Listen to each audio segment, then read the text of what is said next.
পোশাক শিল্পে আবারও অস্থিরতা। দিনভর শ্রমিক বিক্ষোভের জেরে সাভার ও গাজীপুরে অর্ধশতাধিক কারখানা বন্ধ ঘোষণা। শিল্প এলাকায় নিরাপত্তা জোরদার। স্বৈরাচারের দোসররা বসে নেই, ষড়যন্ত্রকারীদের রুখতে অন্তর্বর্তী সরকারকে সহযোগিতার আহ্বান তারেক রহমানের। কিশোরগঞ্জে বিএনপির সমাবেশ। এবং কয়লা ভিত্তিক তাপবিদ্যুৎ কেন্দ্র যেন গলার কাঁটা। দূষণের কবলে পটুয়াখালীর বিস্তীর্ণ অঞ্চল। উন্নয়ন প্রকল্পে অর্থ ব্যয়ে সতর্ক সরকার, জানালেন উপদেষ্টা এম শাখাওয়াত।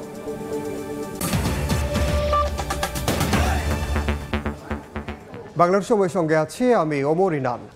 পোশাক শিল্পে আবারও অস্থিরতা। দিনভর শ্রমিক বিক্ষোভের জেরে বিকেলে সাভার ও গাজীপুরে অর্ধশতাধিক কারখানা বন্ধ ঘোষণা করেছে মালিকপক্ষ।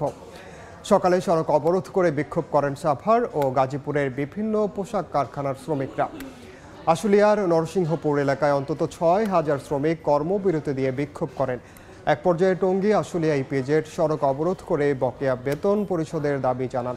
অন্যদিকে গাজীপুরের টঙ্গী ও বাঘের বাজার এলাকায় ১২ দফা দাবিতে আন্দোলনে নামেন কয়েকটি গার্মেন্টসের শ্রমিকরা। এ সময় সড়কে যানজট সৃষ্টি হলে ভোগান্তিতে পড়েন যাত্রী ও চালকরা। পরে পুলিশ ও সেনাবাহিনী ঘটনাস্থলে গিয়ে পরিস্থিতি নিয়ন্ত্রণে আনে। বিশৃঙ্খলা এড়াতে গাজীপুরে ১৩টি কারখানা এবং সাভারে অর্ধশতাধিক কারখানা অনির্দিষ্টকালের জন্য বন্ধ ঘোষণা করে কর্তৃপক্ষ।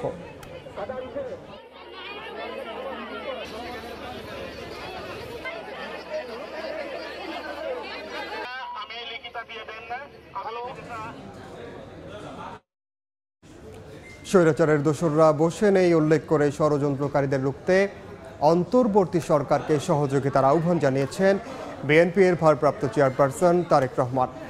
কিশোরগঞ্জ জেলা স্টেডিয়াম মাঠে বিকেলে বৈষম্য বিরোধী আন্দোলনে নিহতদের স্মরণে জেলা বিএনপির সমাবেশে ভার্চুয়ালি যোগ দিয়ে তিনি একথা বলেন।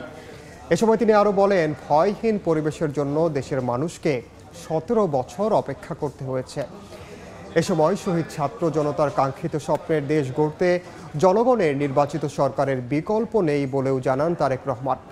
রাজনৈতিক অধিকার প্রতিষ্ঠার পাশাপাশি দেশের অর্থনৈতিক মুক্তির জন্যও সবাইকে ঐক্যবদ্ধ হয়ে কাজ করার আহ্বান জানান তিনি। সভায় বিএনপির স্থায়ী কমিটির সদস্য নজরুল ইসলাম খান, বিএনপির চেয়ারপারসনের উপদেষ্টা ফজলুর রহমান ও সাংগঠনিক সম্পাদক সৈয়দ ইমরান সালেহ প্রিন্স সহ কেন্দ্রীয় ও জেলার নেতারা বক্তব্য দেন। জনগণের সরকারের বাধ্যবাধকতা থাকবে জনগণের কাছে, জবাবদিহিতা থাকবে জনগণের কাছে।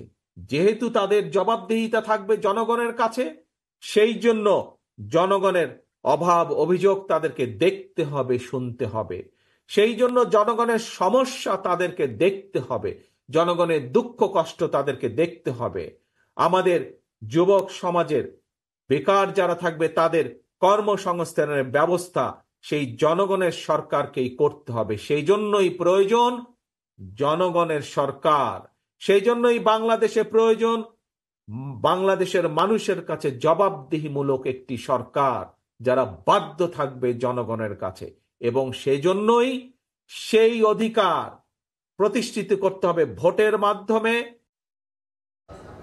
ক্ষমতার অপব্যবহার ও অনিয়ম দুর্নীতি করে মৌলভীবাজারে চা বাগান দখল করে কোটি কোটি টাকার সম্পদ হাতিয়ে নেওয়ার অভিযোগ উঠেছে সাবেক কৃষিমন্ত্রী ও জাতীয় সংসদের হুইপ মৌলভীবাজার ৪ আসনের সাবেক এমপি আব্দুস শহীদের বিরুদ্ধে। নিজ সংসদীয় এলাকায় গড়ে তুলেছেন দুর্নীতি ও লুটপাটের বাহিনীও। তবে সরকারি বিভিন্ন প্রতিষ্ঠানের কর্মকর্তারা বলছেন আইনি সহায়তার মাধ্যমে সম্পদ উদ্ধারে কাজ চলছে। শাহ ওলিদুর রহমানের পাঠানো তথ্য ও মোহাম্মদ ইয়ারুব আহমেদের ছবি নিয়ে রিপোর্ট। চা বাগান অধ্যুষিত মৌলভীবাজারের শ্রীমঙ্গল ও কমলগঞ্জ উপজেলা নিয়ে গঠিত মৌলভীবাজার ৪ আসন। এই আসনেই টানা ৬ বারের নির্বাচিত সংসদ সদস্য ছিলেন সাবেক হুইপ ও কৃষিমন্ত্রী এম এ শহীদ। আওয়ামী লীগ সরকারের আমলে চা বাগান প্রতিষ্ঠান নামে বন বিভাগের জমি দখল, বাগানবাড়ি নির্মাণ, হাইল হাওরে মৎস্য খামার তৈরি সহ নানা সম্পদের পাহাড় গড়েন তিনি। ৪ একর জমির মালিকানা নিয়ে ২০১৮ সালে কমলগঞ্জের লাওয়াছড়া জাতীয় উদ্যানের পাশে সাবারি টি প্লান্টেশন নামে চা বাগান গড়ে তোলেন। এমনকি উদ্যানের ৫ একর পাহাড়ি জমি জোরপূর্বক দখল করে নেন।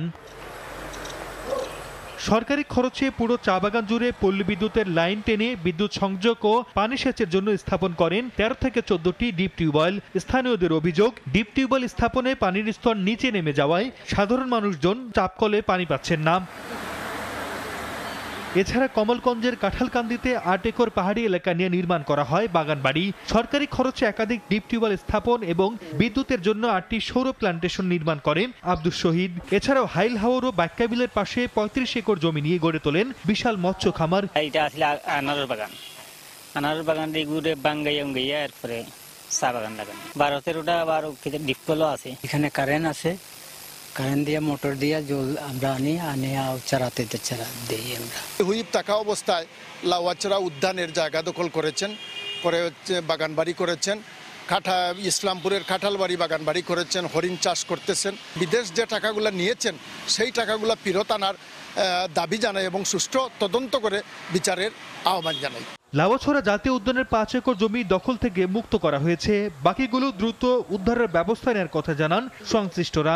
স্থানীয় পর্যায়ে বন বিভাগের কর্মকর্তারা ছিলেন, তারা চেষ্টা করেছিলেন জায়গাটা উদ্ধার করতে, কিছুটা অগ্রসর হয়েছিল, কিন্তু পরবর্তীতে এটা আর সফলতার মুখ দেখতে পারে নাই। ওটা প্রাক্তন কৃষিমন্ত্রী মহোদয়ের নামে আছে, যেটা সংযুক্ত লোড 1 কিলোওয়াট এবং যতটুকু শুনতে পেরেছি আমি ওটা লাইট লোড এবং ফ্যান লোডে চলে। 5 আগস্ট আওয়ামী লীগ সরকার পতনের পর কৃষিমন্ত্রীর বিভিন্ন রিসোর্ট, বৈদ্যুতিক লাইন, একাধিক ডিপ টিউবওয়েল সহ বেশ কিছু সম্পদ ভাঙচুর ও লুটপাট করে বিক্ষুব্ধ জনতা। সময় সংবাদ, মৌলভীবাজার। বিলের জলে লাল শাপলার হাসি, নৌকায় ঘুরে সৌন্দর্য উপভোগে প্রকৃতি প্রেমীদের ভিড়।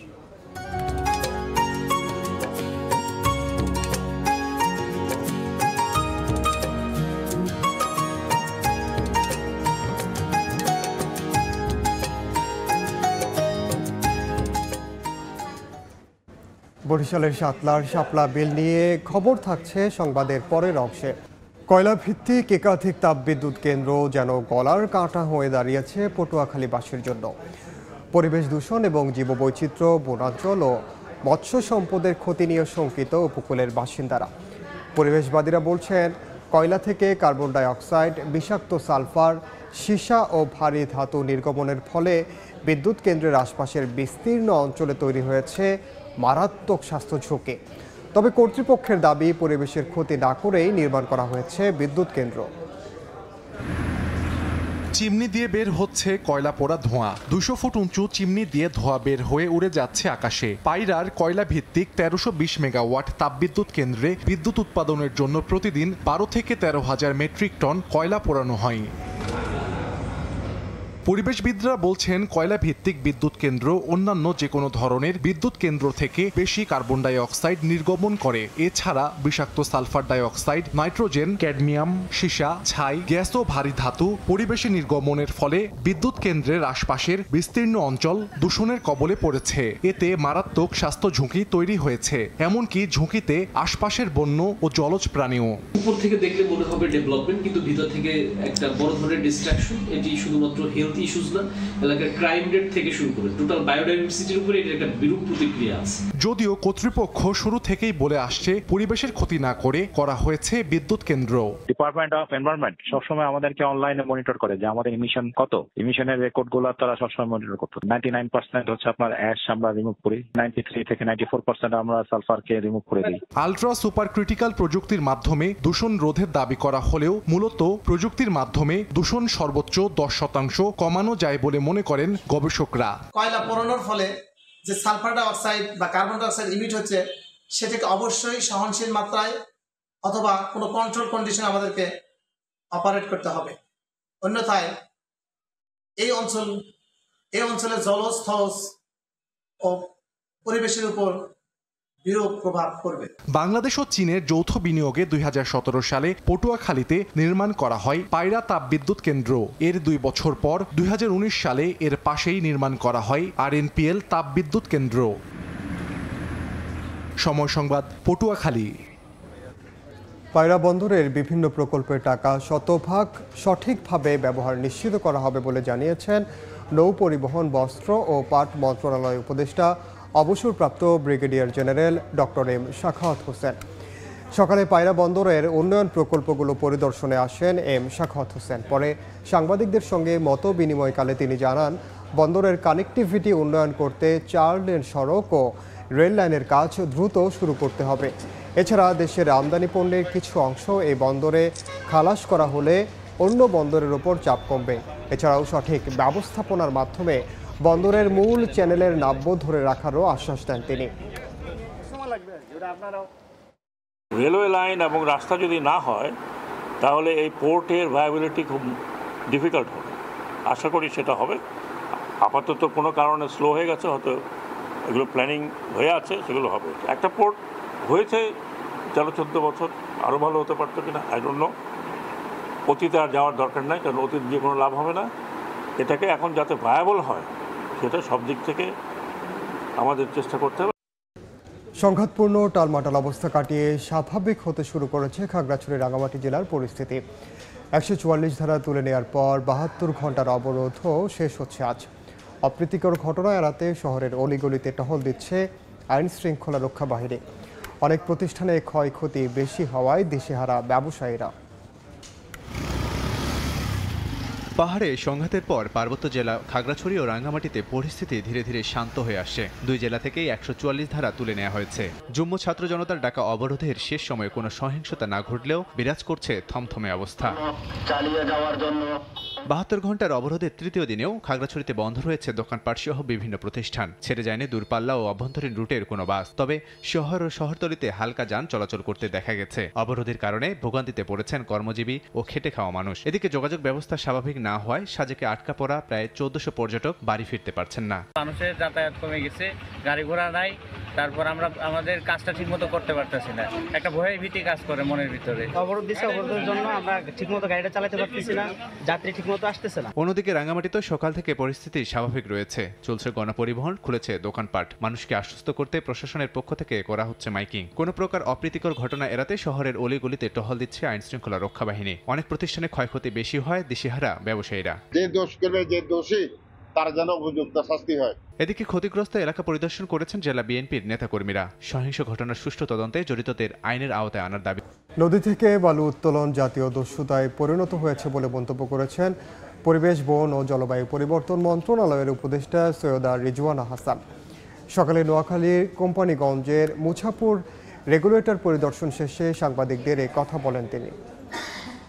মুছাপুর রেগুলেটর কেন ভেঙে গেল, এটার অনেক কটা কারণ থাকতে পারে। একটা কারণ থাকতে পারে যে এই পরিমাণ স্রোতের পানি যে আসবে এইটা চিন্তা করে এই রেগুলেটরটা বানানো হয় নাই, ফলে তার সক্ষমতাটা অনেক কম ছিল, এজন্য ভেঙে গেছে। আরেকটা কারণ নিম্নমানের সামগ্রী দেয়া হয়েছে বা এমন কিছু করা হয়েছে সেজন্য ভেঙে গেছে। আরেকটা কথা এসছে বারবার, বালু উত্তোলন এটা এখন একটা জাতীয় দস্যুতায় পরিণত হয়েছে। এখন এটা আমাদের ভাববার সময় এসছে যে বালু উত্তোলনের মাধ্যমে নদীর ড্রেজিংটা কি আমরা বালু ব্যবসায়ীদের কাছে তুলে দেব, নাকি সরকার বিকল্প ভাববে যে সরকার নিজেই ড্রেজিং করবে, সরকার নিজেই বালু ব্যবস্থাপনা করবে এবং সরকার নিজেই সেটা বাজারজাত করবে।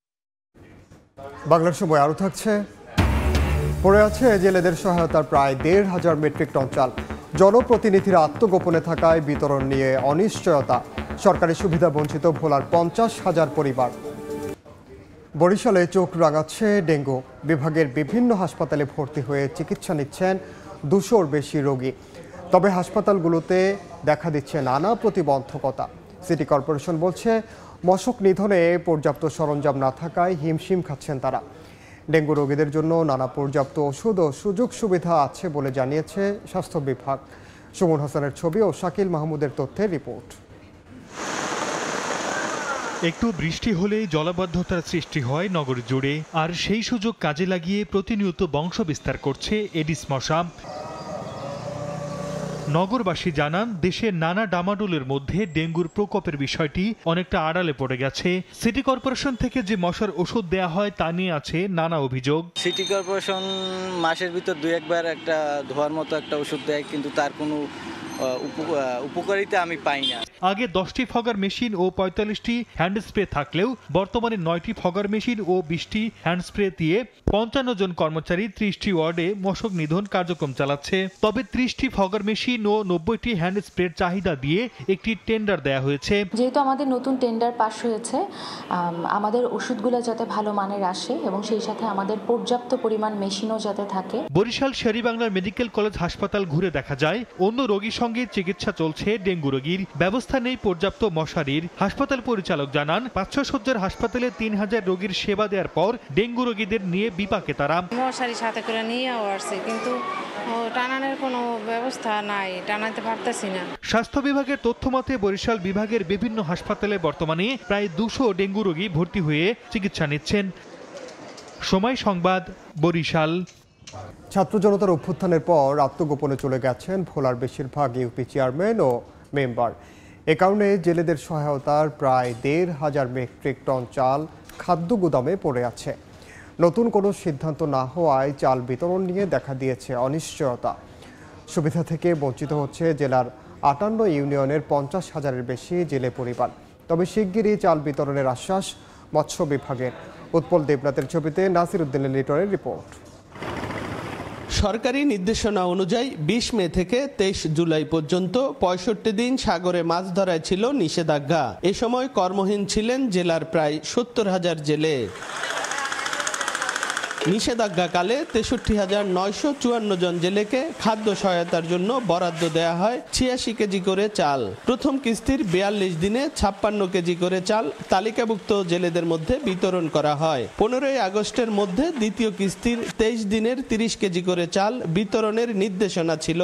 এর মধ্যে 5 আগস্টের ছাত্র জনতার অভ্যুত্থানের পর আত্মগোপনে চলে যান জেলার বেশিরভাগ ইউনিয়ন পরিষদের চেয়ারম্যান মেম্বার। এতে আটকে যায় 52টি ইউনিয়নে 1,520 মেট্রিক টন চাল বিতরণ। বিপাকে পড়েন 50,000-এর বেশি জেলে। সহায়তা না পেয়ে অভাবে দিন কাটছে জেলে পরিবারগুলোর। বর্তমানে সহায়তার চাল জেলার খাদ্য গুদামে পড়ে আছে। 65 দিনের যে অভিযানটা দিছে, অভিযানটা আমরা খুব সুন্দরভাবে পালন করছি, আমরা যাই নাই, কিন্তু সরকারি কোনো বরাদ্দ আমরা পাই নাই। এলাকার মেম্বার সাহেব সব বলে গেছে, কিন্তু আমাকে বিগত 2 মাসের চালটা আমাকে 2বারের চালটা আমাকে আটকে গেছে। অনুদানটা তো আমরা পাইনি, এখানে অনেক কষ্টে আছি। মৎস্য বিভাগকে বলতেছি যে আপনাদের দায়িত্বে নিয়েও জেলেদের মাঝে চালটা বিতরণ করা হোক। তবে শিগগিরই উপজেলা নির্বাহী কর্মকর্তার মাধ্যমে চাল বিতরণের ব্যবস্থা নেয়ার কথা জানিয়েছে মৎস্য বিভাগ। 1 জুলাই থেকে 23 জুলাই 23 দিনের যে 30 কেজি করে চালটা, এটা আমরা 6টি ইউনিয়নে বিতরণ করেছি। বাকি যে 52টি ইউনিয়ন, এটা খুব শীঘ্রই এই সপ্তাহের মধ্যে বিতরণ করব। এটা বাকি ছিল। জেলায় নিবন্ধিত জেলের সংখ্যা 1,70,000। নাসির উদ্দিন লিটন, সময় সংবাদ, ভোলা। মৌসুমের শেষ সময়ে পর্যটকের ভিড় বরিশালের বিল অঞ্চল সাতলায়। ফুলের উপর লাল রঙের ঝিলিক আর প্রকৃতির নিপুণ সৌন্দর্য দেখতে ছোট ছোট নৌকায় বিলে ঘুরে বেড়ান প্রকৃতিপ্রেমী পর্যটকরা। তবে যোগাযোগ ব্যবস্থার উন্নয়নের পাশাপাশি পর্যটন কর্পোরেশনের বিশ্রামাগার চালুর দাবি স্থানীয়দের। সুজয় দাসের তোলা ছবিতে অপূর্ব রিপোর্ট।